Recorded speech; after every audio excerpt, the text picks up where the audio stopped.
یہ قافلہ مضروب اشوک سمیت بھارتی ایمبیسی کی طرف روانہ ہو گیا۔ اشوک کے ساتھی سے پولیس نے اب تک جو معلومات حاصل کی تھیں، ان کے مطابق وہ راہ کے لیے بطور گینگسٹر کام کر رہا تھا۔ اس کے ذمے صرف اشوک کی طرف سے احکامات ملنے پر ٹارگٹ کی ہڈی پسلی توڑنا یا پھر اسے قتل کرنا بھی شامل تھا۔ سمانتھا کے گھر پنکھے سے لٹکتی رسی کا معمہ اس نے بالآخر شام تک مار کھانے کے بعد حل کر دیا، اور بتایا کہ اشوک کے حکم پر انہوں نے سمانتھا کو ایسے قتل کرنا تھا کہ بادی النظر میں یہ خودکشی کا کوئی کیس دکھائی دے۔ ابھی تک اس نے کسی قتل کا اقرار نہیں کیا تھا، لیکن اگلے روز جب اس کا چارج نیپالی انٹیلیجنس نے سنبھالا تو اس نے شام ہونے سے پہلے ماضی قریب کے 3 قتل اور پاکستانی ایمبیسی کے اہلکاروں پر 2 حملوں کی ذمہ داری بھی قبول کر لی۔ اس نے اپنے اقبالی بیان میں بتا دیا کہ یہ سب کچھ راہ کے اسٹیشن انچارج اشوک اور اس سے پہلے کے انچارج مسٹر پرکاش کے حکم پر کیا تھا۔ نیپالی انٹیلیجنس چیف بھوپندرا سنگھ کو ایک ایک لمحے کی رپورٹ دی جا رہی تھی۔ یہ بات وہ جانتا تھا کہ اس کے ماتحتوں نے سری لنکن جہاز کے اغوا کے بعد سے جن 2 مشکوک لوگوں پر نظر رکھی ہوئی تھی، ان میں سے ایک ٹریول ایجنٹ شاہد میاں پر اسرار حالات میں مارا جا چکا ہے، جبکہ سمانتھا غائب ہے، اور راہ نے سمانتھا کو قتل کرنے کی کوشش کی تھی۔ دونوں حملہ آوروں سے سمانتھا کی جان کس نے بچائی؟ سمانتھا کہاں غائب ہو گئی؟ ان دونوں سوالات پر اس نے غور شروع کیا تو ان کا جواب بھی اسے جلد ہی مل گیا۔ بپوندرا سنگھ بے اختیار مسکرا دیا۔ بڑے سمارٹ لوگ ہیں، راہ والے ان کا کچھ نہیں بگاڑ سکتے، اس نے اپنے سامنے بیٹھے اپنے ماتحت سے کہا، اور دونوں کہا مار کر ہنسنے لگے۔ دونوں جانتے تھے کہ جلد ہی انہیں سمانتھا کے مسئلے پر بھی کوئی سرپرائز ملنے والا ہے، لیکن دونوں کو اس بات کا علم تھا کہ سمانتھا کی جان بچانے والے نیپالی انٹیلیجنس کے نادیدہ ہمدرد کوئی ایسا مسئلہ کھڑا نہیں کریں گے جو ان کے لیے پریشانی یا پشیمانی کا باعث ہو۔ وہ اس گندے اور گھناؤنے کھیل کے ساتھ ساتھ نیپالی حکومت کی مجبوریوں کو بھی اچھی طرح سمجھتے تھے، اور ایک دوست ہونے کے ناطے نیپال کے لیے کوئی مسئلہ کھڑا نہیں کریں گے۔ وہ رات سمانتھا کی زندگی کا سب سے ڈراؤنا خواب تھی۔ اگر یہ اجنبی جس نے اپنا نام حامد بتایا تھا اس کی مدد کو نہ آیا ہوتا تو آج صبح یا شاید 2-3 روز کے بعد جب اس کے اپارٹمنٹ کا دروازہ توڑا جاتا تو اس کی بدبودار لاش برآمد ہوتی اور یہ باور کر لیا جاتا کہ اس نے خودکشی کی ہے۔ اس کی لاش تو وصول کرنے والا بھی کوئی نہ ہوتا۔ والدین تو کب کے مر چکے تھے، کوئی اس کا سگا بہن بھائی بھی تھا نہیں۔ جو دور پار کے رشتہ دار تھے انہیں سمانتھا سے کچھ لینا دینا نہیں تھا۔ شاید ہی وہ کسی خاندانی تقریب میں شریک ہوتی تھی۔ چرچ میں سوائے اہم مذہبی تقاریب کے کبھی جانا نہیں ہوا تھا۔ اس کی زندگی تھی ہی کیا؟ صبح سے شام تک بس کام ہی کام، یا پھر کبھی کبھی رات گئے شراب نوشی، اور اور اور اس سے آگے وہ کچھ نہیں سوچ سکتی تھی۔ اسے اپنے آپ سے گھن آنے لگی تھی۔ یہ احساس کہ اشوک اور اس سے پہلے پرکاش اسے استعمال کرتے رہے ہیں، اور وہ بھی انتہائی گھناؤنے مقاصد کے لیے، اس کے لیے سہانے روح بنتا جا رہا تھا۔ سری لنکن ایئر لائن جہاز کے اغوا کا وہ خواہ خود کو ذمہ دار سمجھنے لگی تھی، حالانکہ اس کا اس سے دور دور تک کوئی واسطہ نہیں تھا۔ اگر اسے اس بات کا علم ہوتا یا اسے راہ بتا دیتی کہ وہ جہاز کے اغوا کی کسی کارروائی میں ملوث ہیں، تو وہ اپنی جان پر کھیل کر نیپالی پولیس کو اس کی اطلاع کر دیتی۔ وہ ایسی ہی تھی۔ یہ احساس کبھی کبھی اسے ستانے لگتا کہ وہ کسی غیر ملکی انٹیلیجنس کے لیے کام کر رہی ہے، لیکن اس کام کی نوعیت ایسی تھی جس پر اسے کوئی خاص پچھتاوا نہیں ہوتا تھا۔ اسے کرنا ہی کیا ہوتا تھا؟ بس یہی کہ پاکستان ایمبیسی سے کس کے نام کا کہاں کا ٹکٹ بنا ہے اور جانے والا کس فلائٹ سے جا رہا ہے۔ اس کے علاوہ تو اس نے کبھی کوئی کام نہیں کیا تھا۔ پھر یہ لوگ میری جان لینے کیوں آ گئے تھے؟ اس نے کئی مرتبہ خود سے یہ سوال کیا، لیکن اس کا کوئی جواب اسے نہیں مل سکا۔ اور جب اگلے روز رات گئے حامد واپس آیا تو اس نے یہ سوال اس سے بھی کر لیا، اپنے جرم کا نشان مٹانے کے لیے۔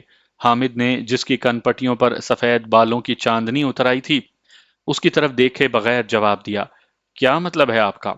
اس نے بے ساختہ احتجاج کیا، اور اجنبی حامد نے اسے ساری کہانی سمجھا دی۔ اس نے بتایا کہ سری لنکن ایئر لائن کا جہاز راہ نے ہائی جیک کیا تھا، صرف ایک پاکستانی سفارتکار نعمان کو ہلاک کرنے کے لیے، جس کی بکنگ اسی کے ذریعے کروائی گئی، کیونکہ یہ بکنگ سمانتھا نے آؤٹ آف دا وے کروائی تھی۔ اسی لیے جلد یا بدیر نیپالی انٹیلیجنس یا پاکستانی ایجنسی اس تک پہنچ جاتی اور ان لوگوں کو اس جرم کا کوئی نہ کوئی سراغ مل جاتا۔ ہائی جیکر تو انہوں نے مار ڈالے تھے۔ وہ بیچارے تو اب کچھ کہنے سے رہے، نہ ہی انہوں نے مرنے سے پہلے اپنی کوئی شناخت بتائی تھی کہ دنیا کو اس ہائی جیکنگ کی اصلیت کا علم ہوتا۔ حامد نے اسے بتایا کہ اسی طرح معصومانہ طریقے سے یا بلیک میلنگ کے ذریعے یہ لوگ اپنے گھناؤنے مقاصد میں کامیاب ہو جاتے ہیں اور پھر سمانتھا کی طرح اپنے مہروں کو صفائے ہستی سے مٹا دیتے ہیں۔ میں انہیں بے نقاب کروں گی، میں ساری دنیا کو بتا دوں گی کہ یہ کتنے گھناؤنے اور خطرناک لوگ ہیں، سمانتھا نے غصے سے بے قابو ہو کر کہا۔ اسے یہ احساس ہونے لگا تھا کہ اس کی حیثیت کسی تیسرے درجے کی وحشیہ سے زیادہ نہیں تھی، اور راہ والوں کے لیے وہ سمانتھا کے بجائے ایک سیکس مشین تھی جسے وہ اپنی جسمانی آسودگی کے لیے استعمال میں لاتے رہے۔ اسے اپنے آپ سے گھن آنے لگی۔ سوچ سمجھ کر فیصلہ کرو سمانتھا، تم پر کوئی دباؤ نہیں، حامد نے بڑے ناصحانہ اور مشفقانہ انداز میں اسے سمجھاتے ہوئے کہا۔ میں نے سوچ سمجھ لیا ہے، سمانتھا کا جواب فیصلہ کن تھا، لیکن اس کے بعد تمہارا نیپال میں رہنا ممکن نہیں ہوگا۔ یہ لوگ تمہیں مار ڈالیں گے، یہاں کوئی ان سے تمہیں بار بار نہیں بچا سکتا۔ حامد نے یہ بات شاید اس کا عزم آزمانے کے لیے کی تھی، اور اب اس کے چہرے کے تاثرات سے اس کی دلی کیفیات کا اندازہ لگانے کی کوشش کر رہا تھا۔ اب اب بھی وہ مجھے نہیں چھوڑیں گے، آخر میں ان کے شکنجے سے نکل کر آئی ہوں، سمانتھا نے قریباً بڑبڑاتے ہوئے کہا۔ سمانتھا، ایک مرتبہ پھر سوچ لو، اگر تم رضاکارانہ طور پر بغیر کسی جبر یا دباؤ کے یہ سچائی دنیا کے سامنے لانے کا ارادہ رکھتی ہو تو ہم تمہیں مکمل تحفظ دیں گے، تم اپنی مرضی کی آزادانہ اور ذمہ دار زندگی بسر کر سکتی ہو۔ حامد نے اس کے سامنے دنیا کے کچھ ممالک کے نام دہرائے جہاں وہ سمانتھا کو قانونی تحفظ دلا سکتا تھا، اور سمانتھا نے ایک یورپی ملک پر ساد کر دیا۔ ٹھیک ہے، حامد نے ایک فیصلہ کن لہجے میں کہا، اور اگلے روز آنے کا وعدہ کر کے چلا گیا۔ اس کا رویہ اتنا مہذب اور شریفانہ تھا کہ وہاں وارڈروب میں موجود خواتین کے مختلف کپڑوں میں سے سمانتھا نے اپنے مزاج کے بالکل برعکس ایسے کپڑوں کا انتخاب کیا تھا جن سے اس کے بیہودہ ہونے کا قطعاً احساس نہیں ہوتا تھا۔ ٹریول انڈسٹری سے وابستہ ہونے کے ناطے اس کا واسطہ ہر طرح کے لوگوں سے رہتا تھا۔ کھٹمنڈو میں موجود دنیا کے قریباً ہر نسل اور مذہب کے ماننے والے ان کے گاہک تھے۔ اس کی کئی شامیں مختلف سفارتکاروں کے ساتھ گزرتی تھیں۔ مختلف سفارت خانوں میں اپنے کام کے سلسلے میں اس کا آنا جانا لگا رہتا تھا۔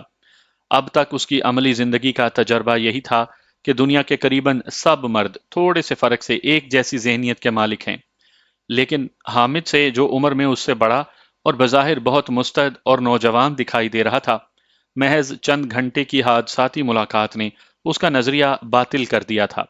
سمانتھا یہی سمجھ رہی تھی کہ اسے راہ کے خونی شکنجے سے نکال کر اس عافیت گاہ تک پہنچانے والا اب نہایت شریفانہ طریقے سے اپنے احسان کی قیمت وصول کرے گا، اور اگر وہ ایسا کرتا تو شاید سمانتھا کے لیے اس سے زیادہ آسودگی کی اور کوئی بات نہ ہوتی۔ وہ بہت خوشی سے اس کے لیے سب کچھ کرنے کے لیے تیار ہو جاتی۔ ایسے تجربات سے گزرنا اس کے لیے کوئی نئی بات نہیں تھی، لیکن حیرت انگیز طور پر اس نے سمانتھا سے کوئی بات ہی نہیں کی۔ سمانتھا نے خود دو تین مرتبہ جب دوران گفتگو اسے یہ احساس دلانا چاہا کہ وہ حامد کے ہر فیصلے کو بڑی خوش دلی کے ساتھ قبول کرنے کے لیے تیار ہے، تو بھی اس نے کوئی پیش رفت نہ کی۔ سمانتھا کو یوں محسوس ہو رہا تھا جیسے یہ کسی اور سیارے کی مخلوق ہے جس کا جہاز غلطی سے زمین پر لینڈ کر گیا ہے۔ کم از کم اس دنیا کا کوئی باشندہ اس جیسے سیکسی جسم رکھنے والی خاتون کی پیشکش کو کبھی نہ ٹھکراتا۔ اس نے تو بڑے بڑے سفارتکاروں کو اپنے قدموں پر لوٹتے دیکھا تھا۔ میں اب جا رہا ہوں، تھوڑی دیر کے بعد یہاں ایک اور صاحب آئیں گے، وہ تمہاری لک کچھ بدل دیں گے، اگر تمہیں اعتراض نہ ہو تو۔ حامد نے اس کی طرف دیکھ کر سوالیہ لہجے میں پوچھا۔ مجھے آپ پر مکمل اعتماد ہے، آپ جو بھی کریں گے میرے لیے بہتر ہوگا، سمانتھا نے پورے تیقن کے ساتھ کہا۔ اس اعتماد کا شکریہ، جواب ملا۔ سمانتھا جانتی تھی کہ اسے یہاں سے لیگل کاغذات کے ذریعے کسی دوسرے ملک پہنچایا جا رہا ہے، لیکن انڈین اور نیپالی انٹیلیجنس کی نظروں سے بچنے کے لیے یہ ضروری تھا کہ اس کا حلیہ اور شناخت تبدیل کر کے اسے یہاں سے نکالا جائے۔ حامد اسے اپنا خیال رکھنے کی تلقین کر کے وہاں سے چلا گیا۔ اس نے جاتے ہوئے اس بات پر پھر معذرت کی تھی کہ وہ کسی عورت کے بجائے سمانتھا کے نئے میک اپ کے لیے کسی مرد کو بھیجے گا، کیونکہ یہاں اعتماد کی میک اپ ویمن ملنا بہت مشکل تھا۔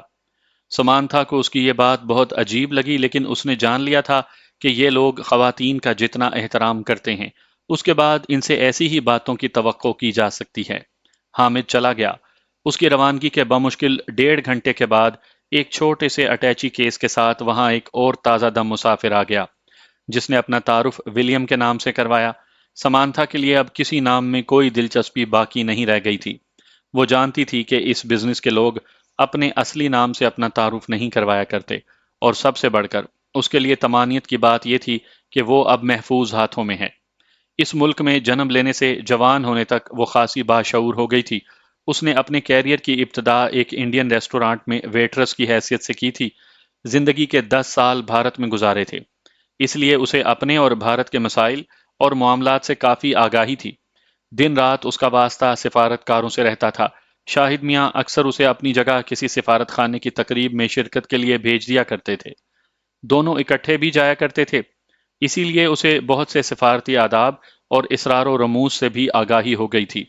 حامد نے سچ کہا تھا، یہاں نیپال میں اس کا راہ کے انتقام سے بچے رہنا ممکن ہی نہیں تھا۔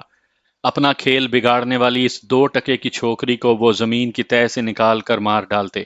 اس نے لاشعوری طور پر اپنا اپارٹمنٹ چھوڑتے ہوئے اس بات کا فیصلہ شائع کر لیا تھا کہ اب اسے دوبارہ اس ملک میں کبھی واپس نہیں آنا۔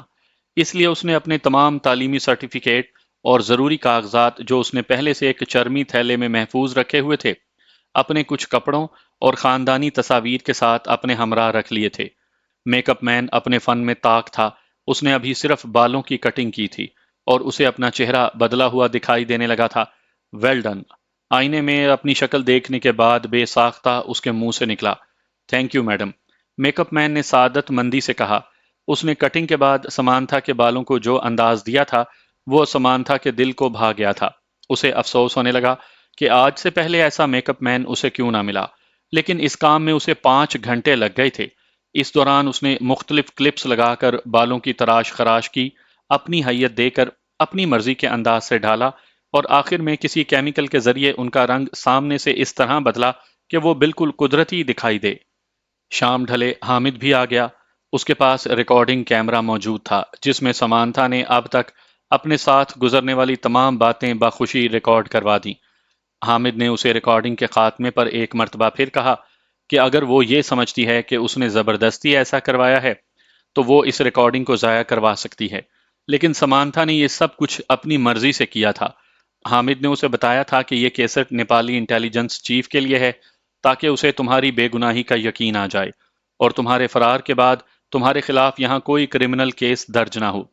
اس نے سمانتھا کو یقین دہانی کروائی تھی کہ اس ریکارڈنگ کو وہ کبھی میڈیا کے سامنے نہیں لائیں گے، البتہ اپنے ملک کی پریسٹیج اور اپنی صفائی پیش کرنے کے لیے اگر کبھی ضرورت پیش آئی تو اس کا استعمال کیا جائے گا، لیکن وہ بھی سفارتی سطح تک محدود رہے گا۔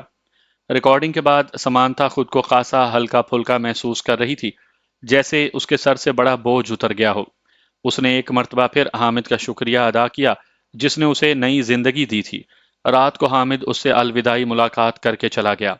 اس نے سمانتھا کو بتایا کہ اس نے اس کے انتظامات مکمل کر دیے ہیں اور اگلے 7 دن کے اندر اندر اس سے کیے گئے تمام وعدے پورے کر دیے جائیں گے۔ نہ جانے کیوں حامد کی روانگی اور اس کی طرف سے اس ملاقات کو آخری ملاقات ہونے کی اطلاع نے سمانتھا کو غمگین کر دیا تھا۔ زندگی میں بہت کم مواقع پر وہ اتنی جذباتی ہوئی تھی۔ اس نے بمشکل اپنی آنکھوں میں آئے آنسو روکے ہوئے تھے۔ کیا زندگی میں دوبارہ کبھی مل سکیں گے؟ اچانک ہی اس نے حامد سے پوچھ لیا۔ یہ دنیا بہت چھوٹی ہے سمانتھا، کچھ بھی ممکن ہے، اس نے مسکراتے ہوئے کہا اور اسے ایک خوشگوار اور بھرپور زندگی کی دعا دے کر رخصت ہو گیا۔ سمانتھا زندگی بھر اپنے اس محسن کو فراموش نہیں کر سکتی تھی جس نے اس کی زندگی کا رخ ہی بدل کر رکھ دیا۔ اس کی روانگی کے 2 روز کے بعد میک اپ مین وہاں رہا جس نے سمانتھا کا چہرہ بالکل بدل ڈالا۔ سمانتھا کے نئے کاغذات اس کی تازہ تصاویر لیکن اصلی نام اور شناخت کے ساتھ اس خوبی سے تیار ہوئے تھے کہ بہت تردد کر کے بھی اس کی اصلیت کا علم نہ ہو پاتا۔ اس گھر میں جہاں وہ قیام پذیر تھی اسے بے پناہ عزت دی جا رہی تھی۔ قریباً 7 دن قیام کے بعد ایک روز رات کو اسے یہاں سے کسی اور جگہ منتقل کر دیا گیا۔ سمانتھا کو اس کے ہمدردوں نے ایک ہمسایہ ملک کی سرحد بذریعہ زمینی سفر عبور کروائی جہاں ان کے ایک ساتھی نے اس کا استقبال کیا۔ اس کے لیے ایک یورپی ملک کی ایئر لائن سے سیٹ بک کی گئی تھی اور دوسرے دن شام کو اس کی فلائٹ تھی۔ ایئرپورٹ پر اسے وہی شخص رخصت کرنے آیا جس نے اسے وصول کیا تھا، اور تب تک وہاں رہا جب تک اسے اس بات کا یقین نہیں آ گیا کہ سمانتھا پرواز کر چکی ہے۔ روانگی کے عین آخری لمحات میں اس نے ایک ٹیلی فون نمبر جو اس نے پہلے سے چھوٹے سے کاغذ پر لکھ کر اپنی جیب میں محفوظ کیا ہوا تھا، اسے دیتے ہوئے درخواست کی کہ وہ اپنی رہائش گاہ، جس کا انتظام بھی کیا جا چکا تھا، اس پر پہنچنے کے بعد اس نمبر پر فون کر کے صرف اپنی خیریت سے مطلع کر دے۔ یہ اسی ملک کا نمبر تھا جہاں سمانتھا جا رہی تھی۔ سمانتھا نے اس کی ان ہدایات پر عمل کیا اور اپنے نئے گھر میں منتقل ہو گئی، جہاں سے اس کے اس وقت ہی لیگل ہونے کے کام کا آغاز ہوا، اور اگلے 10 روز میں اسے سرکاری طور پر اس بات کی یقین دہانی مل گئی کہ ایک قانونی طریقہ کار مکمل ہونے کے بعد وہ اس ملک کی باقاعدہ شہری بن جائے گی۔ حیرت کی بات یہ تھی کہ اس کی کوئی بھی شناخت تبدیل نہیں ہوئی تھی، اور وہ اپنے اصلی نام کے ساتھ یہاں کام کر رہی تھی۔ اس کے محسنوں نے سمانتھا کے لیے مقامی ٹریول ایجنسی میں اچھی ملازمت کا بندوبست پہلے سے کر رکھا تھا۔ اگلے چند دنوں میں وہ یہ بات بھول چکی تھی کہ اس کا تعلق نیپال سے ہے۔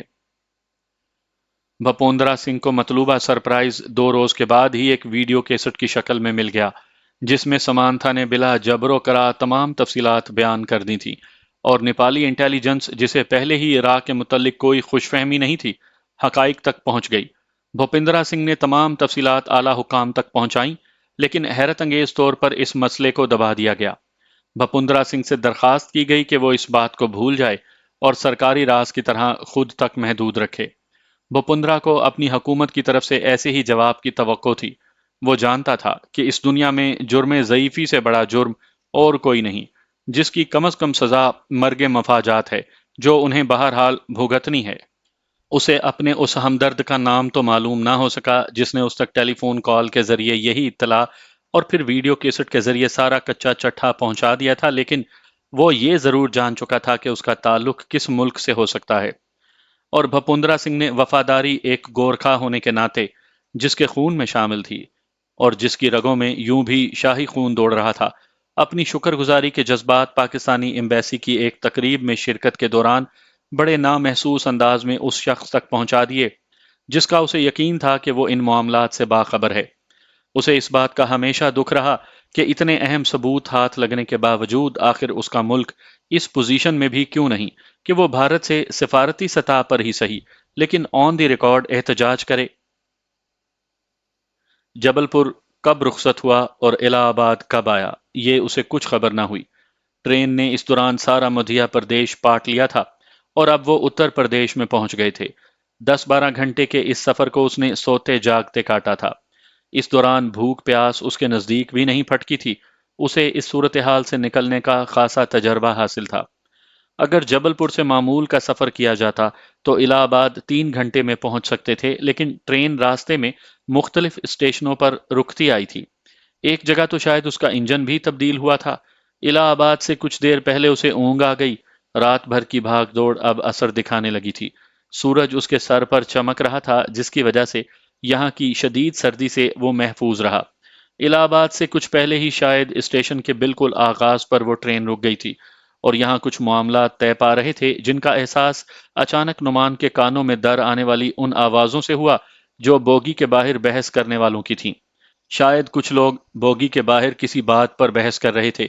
نعمان چوکس ہو کر بیٹھ گیا۔ وہ کچھ سمجھنے سے قاصر تھا کہ باہر کیا مسئلہ چل رہا ہے۔ وہ لوگ شاید ٹرین کے کسی مسئلے پر بحث کر رہے تھے۔ تھوڑی دیر تک بولنے کے بعد شاید وہ آگے نکل گئے، کیونکہ اب وہاں کوئی آواز سنائی نہیں دے رہی تھی۔ نعمان نے اچھی طرح سن گن لینے کے بعد باہر جھانک کر صورتحال کی نزاکت کا اندازہ لگانے کے لیے پر تولے اور اپنی جگہ سے اٹھ کر کھڑا ہو گیا۔ اب وہ بوگی کے اوپر سے باہر جھانکنے کی پوزیشن میں آ چکا تھا۔ بوگی کے باہر دور تک ریلوے لائنوں، کانٹوں اور سگنلز کا سلسلہ پھیلتا چلا گیا تھا۔ شاید یہ کوئی بڑا ریلوے جنکشن تھا جس جگہ اس مال گاڑی کو روکا گیا تھا۔ وہ اسٹیشن کا بالکل ابتدائی اور قدرے ویران علاقہ تھا، کیونکہ یہاں اسے مختلف ٹرینوں کے سرخ، نیلے اور سبز ڈبوں کی قطاروں اور ان کے سر پر لٹکتے بڑے بڑے پانی کے فواروں کے سوا اور کچھ دکھائی نہیں دیتا تھا۔ شاید یہاں انجنوں کو شٹنگ اور ڈبوں کی صفائی کے لیے لایا جاتا تھا۔ ٹرین اسٹیشن کے آخری حصے پر رکی تھی اور اب اسے باہر ہونے والی بحث کا مطلب بھی سمجھ آنے لگا تھا۔ وہ لوگ شاید ٹرین کو پلیٹ فارم نہ ملنے پر بحث کر رہے تھے۔ کیونکہ انجن کے سامنے کا سگنل ڈاؤن نہیں تھا اور اسے باہر ہی کھڑے رہنے کا حکم ملا تھا۔ نعمان نے ایک لمحہ ضائع کیے بغیر اپنے جسم کو تولا، فضا میں اچھلا اور ٹرین سے نیچے آ گیا۔ اب وہ لائنوں کا طویل سلسلہ عبور کر رہا تھا۔ دو تین ٹرینوں کے ڈبوں سے گزر کر راستہ بناتے ہوئے وہ ایک قدرے آباد پلیٹ فارم تک پہنچ گیا، جس کے پل پر سے کچھ لوگ آ جا رہے تھے۔ یہاں ہر کوئی اپنے کام میں اتنا مصروف تھا کہ کسی نے نعمان کی آمد کا نوٹس نہیں لیا، جو اب ریلوے لائن سے اچھل کر پلیٹ فارم پر پہنچ چکا تھا۔ پلیٹ فارم پر رکھے ایک بینچ پر جہاں پہلے ہی ایک بزرگ اپنے بستر سمیت بیٹھا تھا، ایک کونے میں وہ بھی سمٹ کر بیٹھ رہا۔ اب وہاں آہستہ آہستہ لوگوں کی آمد بڑھنے لگی تھی۔ اب تک دو تین ریڑیاں جن پر چائے اور دوسرے لوازمات سجے تھے وہاں پہنچ چکی تھیں، جن کے گرد لوگ جمع ہونے لگے تھے۔ نعمان بھی ہمت کر کے اپنی جگہ سے اٹھا اور ایک ایسی ہی ریڑی کے نزدیک پہنچ گیا، جہاں سے اس نے چائے کا ایک گلاس اور بند مکھن خرید کر اپنی توانائی بحال کی۔ ابھی وہ بمشکل اس ناشتے سے فارغ ہی ہوا تھا جب ایک انجن کی زوردار وسل سنائی دی، جو اسی پلیٹ فارم کی طرف آ رہا تھا۔ انجن کے پیچھے ڈبوں کا نہ ختم ہونے والا سلسلہ دکھائی دیا۔ انجن نزدیک آیا تو اس کے آگے بندھے بڑے بڑے بینرز سے نعمان کو اندازہ ہو گیا کہ یہ بجرنگ دل کے بوائی تھے، جو ایودھیا میں شیلا ناس یعنی مندر بنانے کا جلوس لے کر آئے تھے۔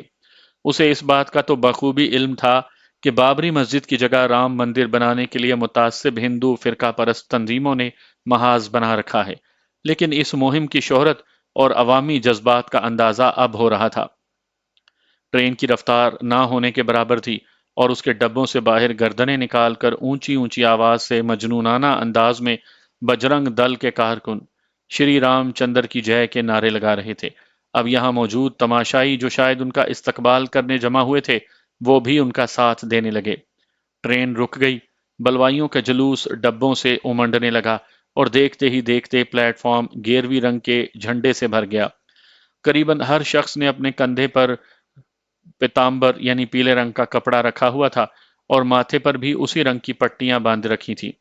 نعمان نے کچھ سوچتے ہوئے اسی جلوس کا حصہ بن جانے کا فیصلہ کیا اور وہ بھی ان میں اس طرح گھس گیا جیسے یہاں پہلے سے موجود لوگ اس کا حصہ بنے تھے۔